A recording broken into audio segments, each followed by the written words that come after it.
Hi, I'm Gabriel Carrillo from the EdTech Bytes podcast, a part of the Education Podcast Network, just like the show you're listening to now. Shows on the network are individually owned, and opinions expressed may not reflect others. Find other interesting education podcasts at edupodcastnetwork.com.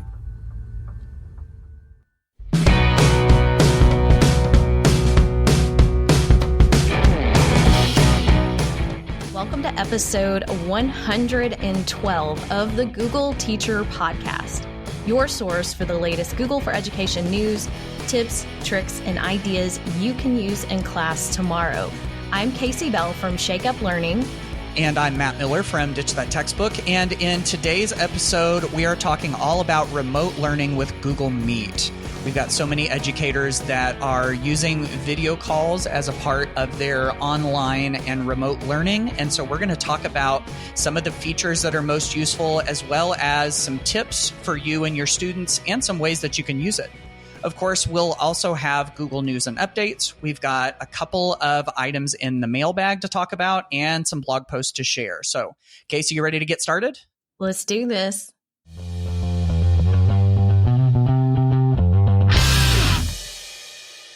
Let's start talking about Google News and updates. Y'all, Google has really stepped up their game in supporting educators. And I think we talked about this last time, but their response, particularly to the problems that educators were having with Google Hangouts, they are still working on that, and we've all got to be patient. They are there to help, but I have been really impressed with the response and how quickly they have been rolling out some updates. There are a few other things that they have posted in the last week that we find useful, so we wanted to be sure and share these with you. And some of these may also include some of the things that we shared in last week's episode, just in case you didn't catch it all.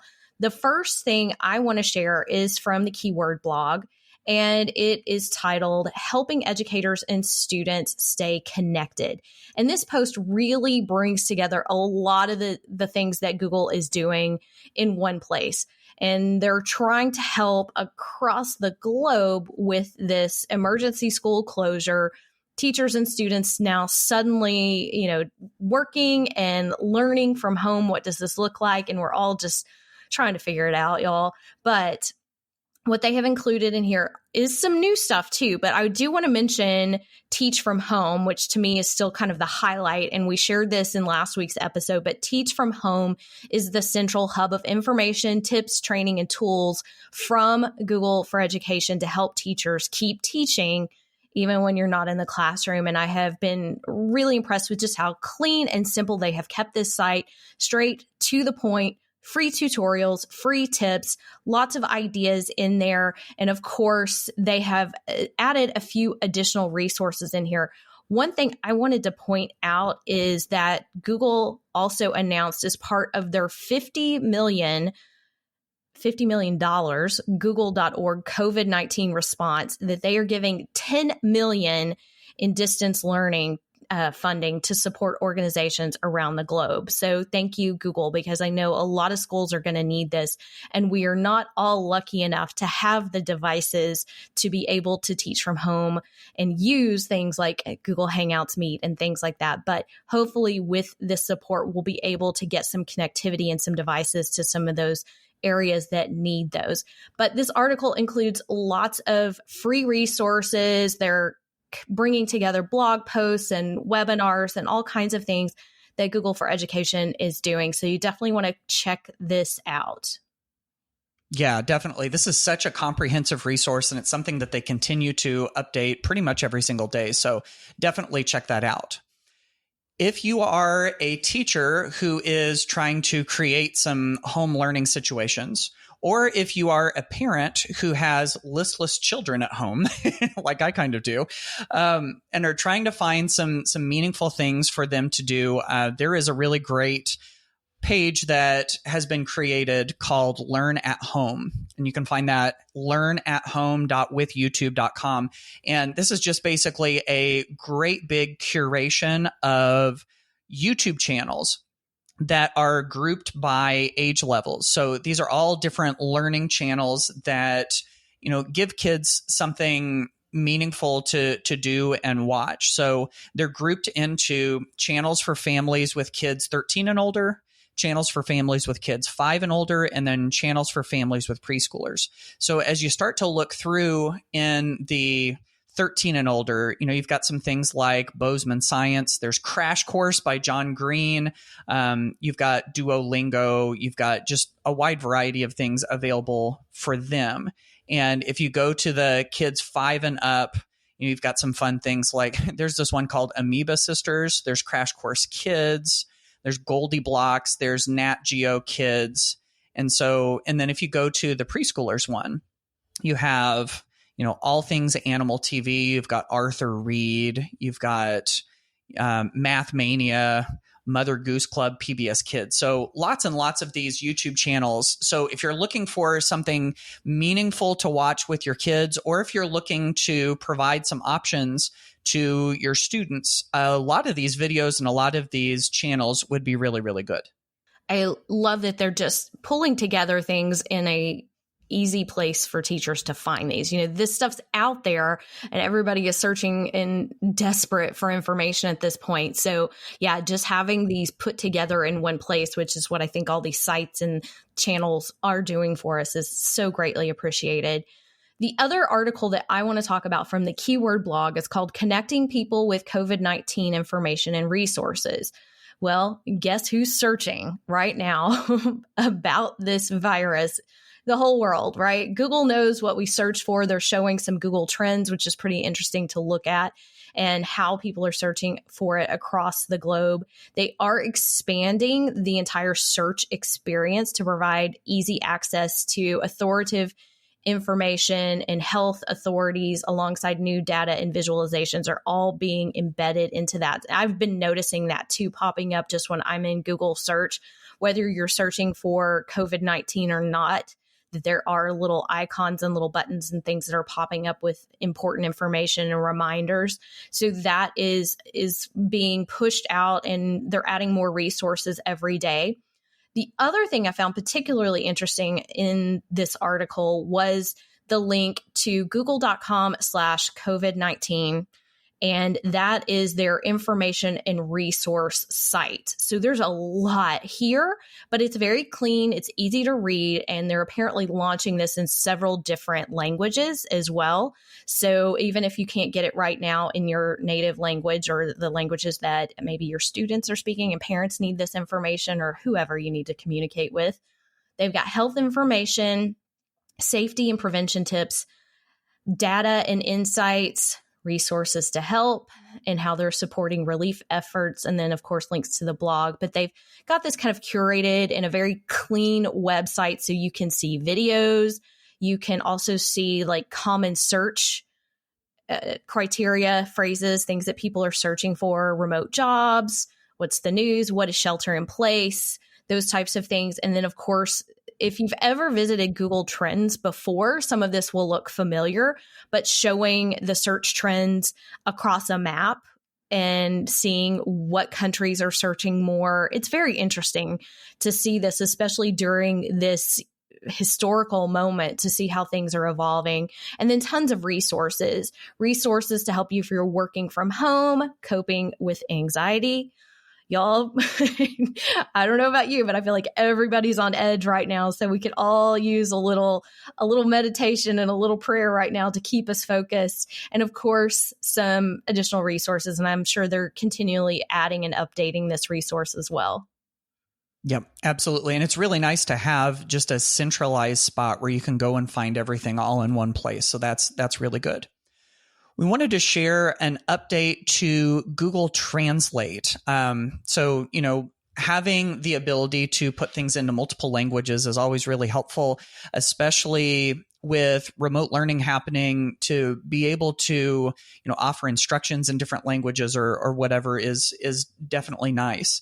And Translate now has a new feature, and this has rolled out onto the Translate app on Android. So if you have an Android phone or an Android device, then this is something that should be rolling out if it hasn't already. And basically what it does is it will let you transcribe a whole bunch of speech into text that you can go back and scroll through and watch it as it translates on the screen. In the Translate app on Android, this is something that, once you're done transcribing, you can go back through the original transcript. You can change your text size, that kind of thing. So that's something that if it hasn't rolled out, it should be rolling out soon. I just downloaded the Translate app onto my Android phone, and I didn't see the transcribe feature yet. But I did see that it has the conversation feature, which has been around for a little while, which is pretty cool, where you can use your device to translate something into another language, and then it'll say it out loud. And then someone can say it in another language, and it'll translate it back into your language. That's all really helpful too. So this is yet another one of those features that's available. And if you haven't gotten it yet and you're looking for it, hopefully it should be rolling out pretty soon. Yeah, you had a hard thing there. We had translate, transcribe, and transcript. That's a lot. That's not your fault, Matt. That's hard. That's great. And of course, if anybody's stuck at home right now binging on 90 Day Fiance, then they're going to see the real life version of Google Translate. Yeah, we all need a little escape here during this moment. That is still a great resource. Translate is always fantastic, and I know you love it so much, Matt. I'm going to give a quick shout out to Google Educator groups. If you're not part of a GEG, there's a link in our show notes at Google Teacher Podcast /112, and you can find information to connect with other Google using educators in your area. So if you're feeling very alone and isolated right now and looking for an outlet that's maybe a little bit closer to home, then you may want to check that out during this time. And of course, links to everything that we've shared so far are in our show notes at googleteacherpodcast.com /112.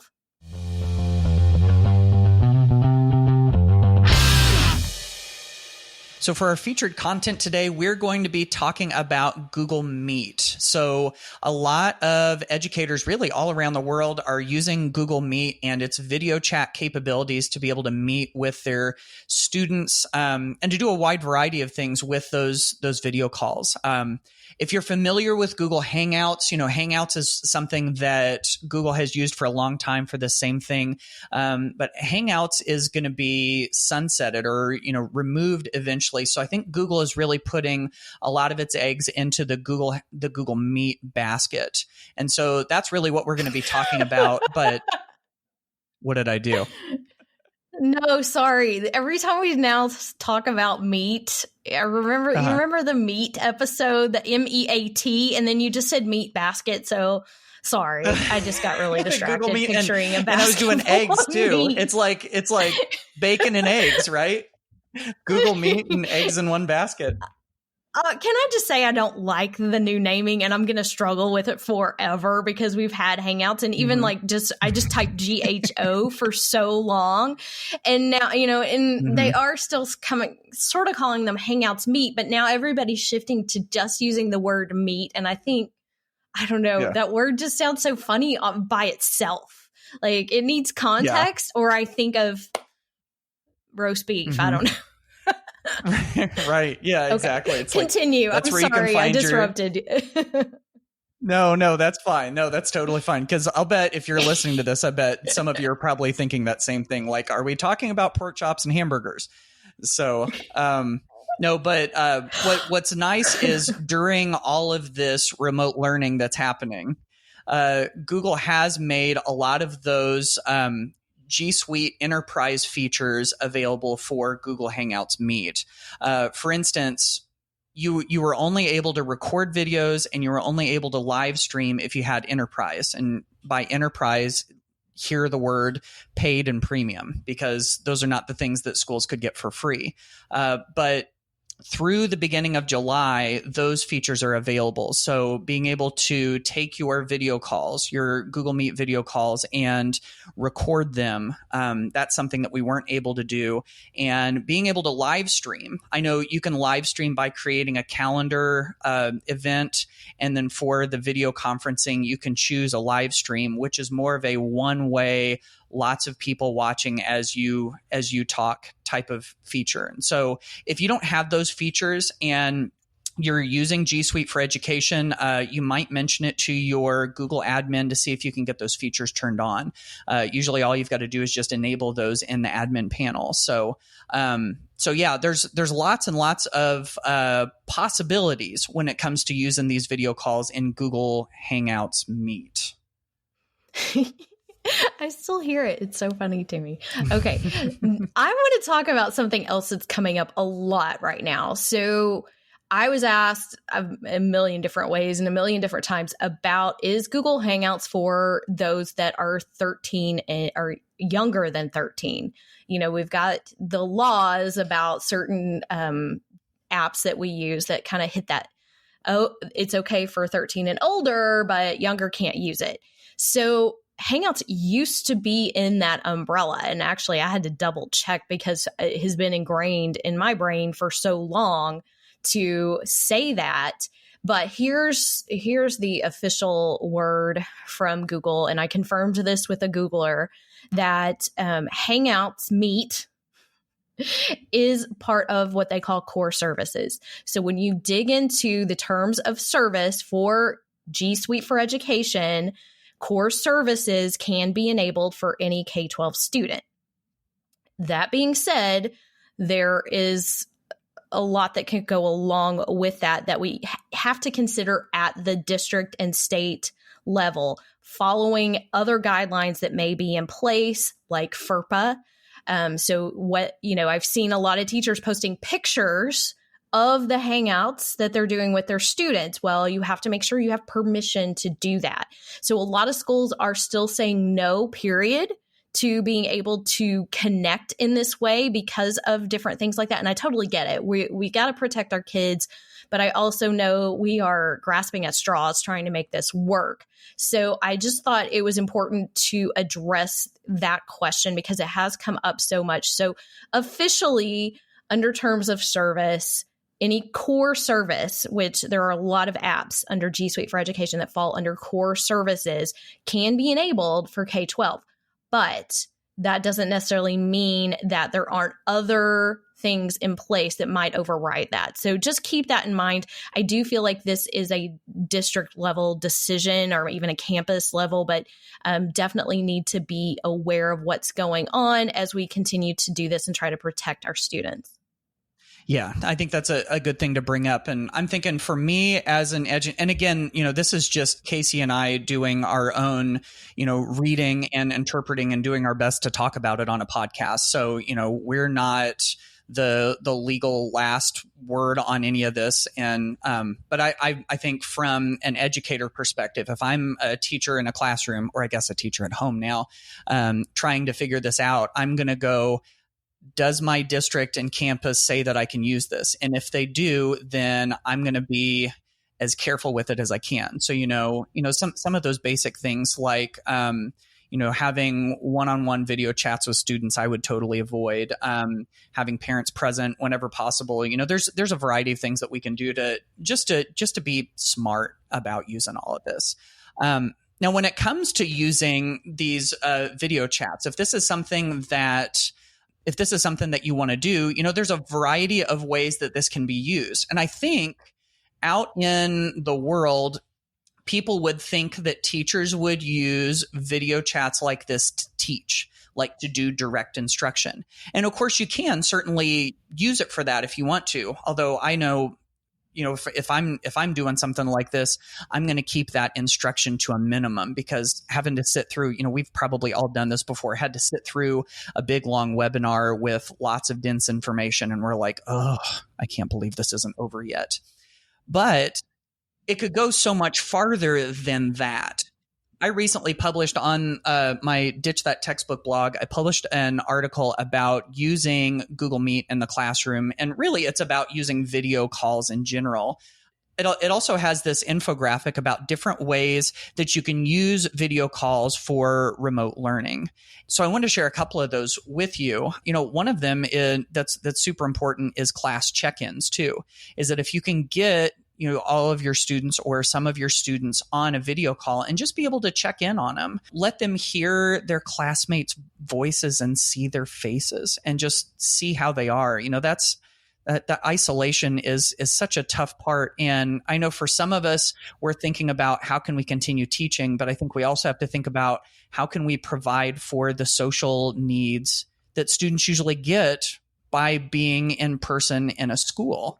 And so giving them an opportunity to see each other is super important. I know in my own house, my 6th grade daughter was on a video call with her team, with her grade level team.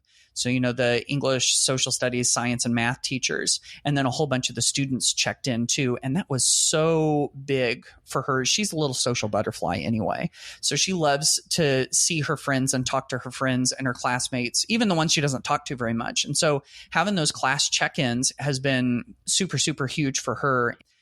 She really, that was really, really important. So that's one way anyway that I think that we can use Google Meet with our students.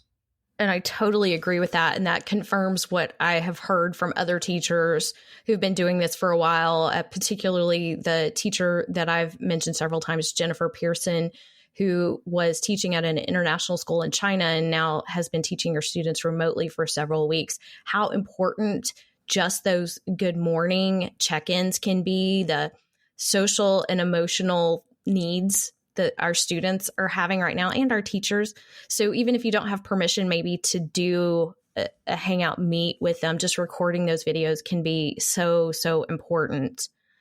Thank you, Matt. And Matt's resources were so great. I was complimenting him on all of the things that he'd created recently. I was like, we have to talk about this. There's so many things, and these infographics are so useful.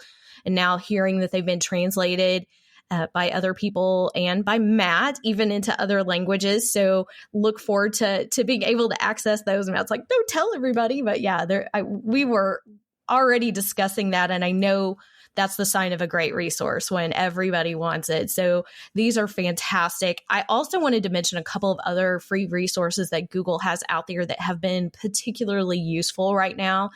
And if you haven't explored First Days, Google has a series that they just call First Days of Google Hangouts Meet or First Days of Google Classroom. And they have these all set up to get people started with these apps. So I'm linking to the free Hangouts Meet tutorials in our show notes for you, as well as the Google Support Center. Support.google.com is your best friend. If you're using Google right now and you run into any issues, 9 times out of 10, that's where I go to find a quick answer to this. And they are really good about keeping that up to date with things like the update rollout that we got more recently to address some of these issues. And I've even seen, I was looking for them, I haven't found it yet, but I know there have also been some bandwidth issues that have been discussed and just tips for, turning things down a notch so that we're not all trying to connect at high definition across everywhere while Matt and I are even, I think, testing the limits of our own internet as we connect today. Yeah. Things are moving a little bit slower. So just feeling that and having these resources at our fingertips, but just being able to find these resources for you, or if you are someone who's helping other teachers do this, because I know we have a lot of tech coaches here, just being able to get to those tutorials to get teachers on board is really, really handy. So that's at your fingertips, as well as all of these amazing meeting ideas and video calls that Matt has and has shared on his blog. Yeah. No, you're exactly right. And to kind of follow along with that, let me throw a couple of other ideas in there. If you want to use video calls, whether it be Google Meet or Zoom, or if you're using Microsoft Teams or whatever, any of those video call platforms, here are a couple of other things that you can potentially do if you wanted to. One is to do a virtual field trip. So if you use something like Google Earth or Google Maps Street View, as the teacher, you can share your screen with that on the screen, and you can take students around and show them a location. That almost feels like a virtual field trip. So that can be pretty cool. Let me throw in the idea of escape rooms. More and more educators are creating and using digital escape rooms, where you have a document or a site or something where you have a whole bunch of clues and you have a task to complete, and you might have locks. I know there's digital versions of Breakout EDU, the breakout boxes, and setting one of those up and giving students the opportunity to access that escape room and then saying go, and giving them maybe, 20 minutes to break out or escape. Having them working on their own devices, but having it going while a video call is going can be pretty cool, because that gives them that same feeling of everybody's working on it together. Let's see who can break out first. That could be pretty cool. And then one other thing that I wanted to share too that could be a lot of fun is that you can still play some of those review games that you used to play face-to-face over a video call. So imagine if you want to play a Kahoot game or a Gimkit game or a quizzes game. All of these are your sort of formative assessment game show style review games. If you as the teacher pull that game up on your device and then share your screen with the join information, then the students on the call are going to be able to join that Kahoot game or that quizzes game or whatever, and then be able to play it by watching the join screen on your screen. And then once you start the game, then they're watching it on that, and then, responding. So there's lots of options when it comes to all of that. So just by being in different locations, it doesn't mean you have to necessarily disqualify a lot of the things that you used to do in the classroom. And Matt, I have seen some really creative things over the last week, both via video calls, but also sometimes we use that recording when students can't all be online at once to share maybe what happened.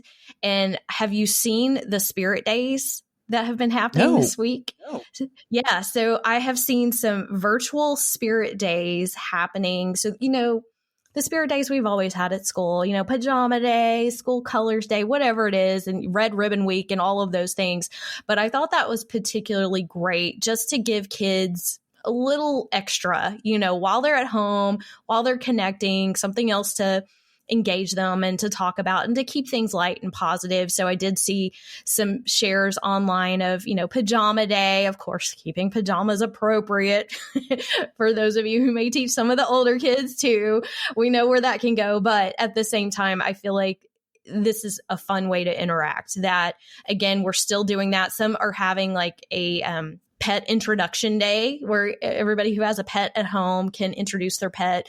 That to me is almost like a little field trip, visiting someone's home and talking about that. And of course, that's not every student. We know that. And we know some of you are listening and really are not getting to do these things yet, but just take everything that you can with a grain of salt, make it work for you. We've got so many resources in our show notes today to help you engage students through video calls while they're at home, as well as some of those tips to just help you have a successful video call with students, or if you're meeting with adults as well. There's so much going on right now. And I feel like even those who've been using technology for a while are suddenly forced to use it in a different way.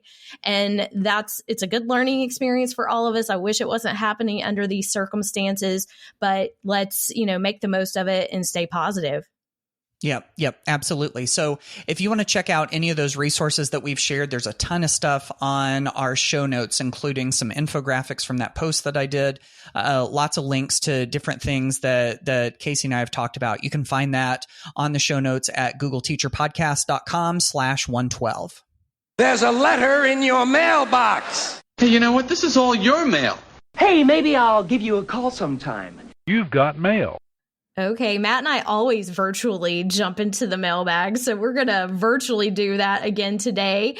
And I have a message here from Udelka Alvarado in New York City, wishing you all the best and with everything that's going on in New York right now. And I'm sorry, I don't know if this is a he or she, but he or she says, I want to give my students my notes on Google Slides to help them with remote learning. It isn't an assignment, so I don't get to choose permissions. So basically, I'm posting it as a class material, but Google Classroom is overriding and giving them editing and viewing permissions. And then I have to go back to every material on my Google Drive and remove the editing permission. Please help. So I did just test this to make sure that I was sharing this correctly. There's magic in Google Classroom, and then there's annoying in Google Classroom. And this is one of those times when we wish we could kind of turn that feature off. And the idea behind it is so that we don't have to remember to share things all the time and that it automatically does. But what you can do is post that viewable link. So with your slides, everyone with the link can view, or everyone in your domain with the link can view. Put that in the instructions of an assignment, or in the description of the material. Although with the material, I think you still would have to attach something. So I'm still thinking it may still have to go in as an assignment. But if you put the link there, it doesn't override it. The other place is I believe you can put links in class comments and it will not override it either. So I think that's a little bit of a workaround that may help you be able to share that in a different way. So just thinking of other places you could put that link instead of attaching it as a class material or attaching it to the assignment itself. Yeah, that makes a lot of sense. And thankfully that's a pretty easy workaround too. We've got another message. This one's from Bailey Sandsmark, who we've had a couple of messages from over the course of the podcast. She's from California. And Bailey, go ahead and shoot your question our way. Hey everybody, my name is Bailey. I'm in San Diego and I have a Google Sheets question. Our entire 6th grade team holds our own lunch detentions, and I'm working on creating a Google form for us all to keep track of the students so that they all go into Google Sheet, and then we can better track our frequent flyers. And so what I want to do is to be able to look up easily, or actually wanted to automatically populate student names that appear more than twice or more than 3 times. So I was trying to play with it in conditional formatting, and I can't figure out without having to go in and me typing in the student's name that I'm looking for. So I wanted to automatically search for any, I guess if it was a number, it would be a student's number that appears frequently, but it's not a number, it's a name. So anyone has any ideas on how I can do that, that would be amazing. Thank you. Okay, so it sounds like what Bailey's really trying to do, like she just said, is she's trying to find those names that appear 3 or more times in the sheet and then basically just flag them in some way. And Casey and I were kind of racking our brains, and caveat here, Sheets is probably our Achilles heel when it comes to Casey and I. I think she's got some geekier things than I do on it, but we were trying to think of some easy ways to do this. And for me, I think the easiest idea was just to take that column that has the names and then sort that column by name and see who your, multiple people are that are showing up multiple times. And then you can always undo that sort to put it back the way that it was. That's my sort of simple, easy, inelegant way to do it. But we wanted to throw it out to all of you. So if you've heard what Bailey is looking to do, to flag these kids who show up multiple times in the sheet. Do you have a script? Do you have an add-on? Do you have a trick for using conditional formatting that would work for her? We'd love to hear what you have. So definitely go to Google Teacher Podcast and leave us a voice message. Or shoot us an email or something, and we would love to hear your ideas for her so we can pass those along.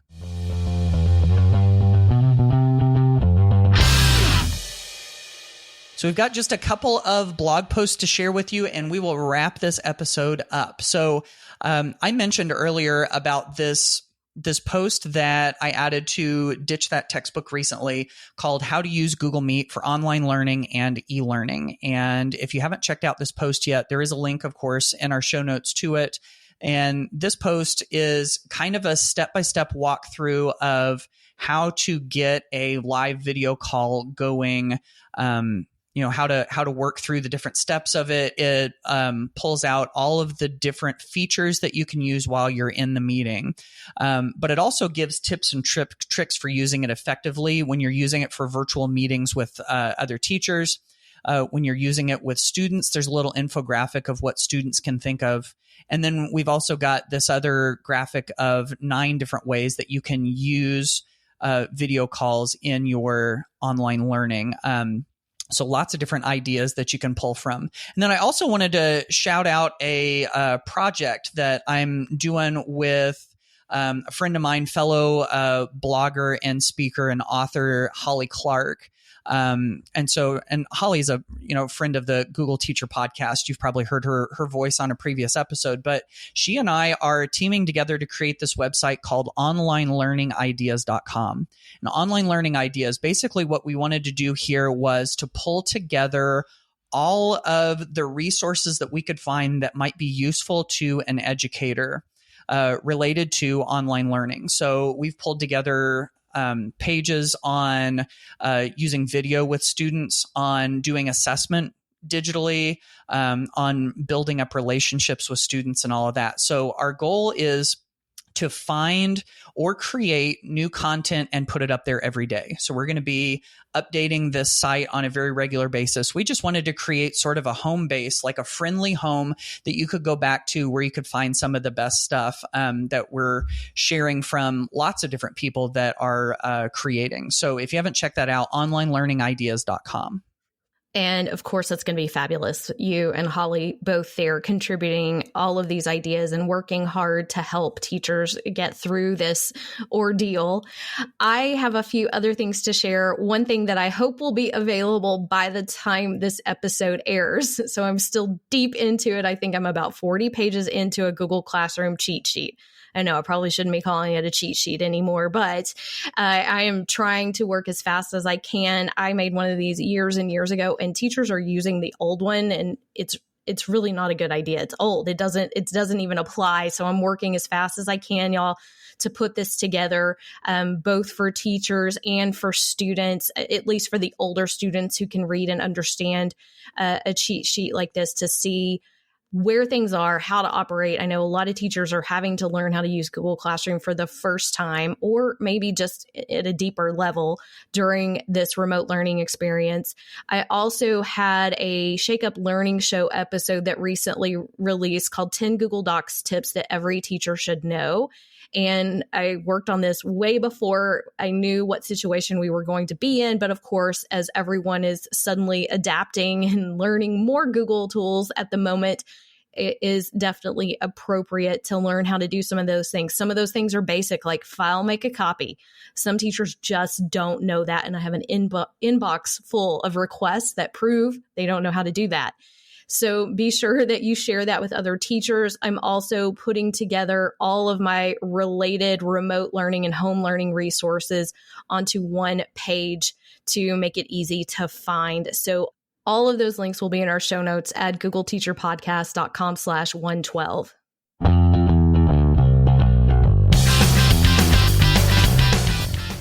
Well, this episode has been crammed with all kinds of information that we hope is helping you in this moment during this time that is so hard. Please know that Matt and I are thinking and praying for all of you right now. Everything is in flux and uncertain, but we are here to help. And I know that both of us are working as hard and as fast as we can to create free resources to get you through this time. We see you. We know the work that you're doing. We know what you're enduring to help your students, because we know that how much you love and care for them. So we look forward to getting to see you, or at least talk to you, I guess, in this way through this podcast every single week. So with that said, we will see you on the next episode of the Google Teacher Podcast. Bye, y'all.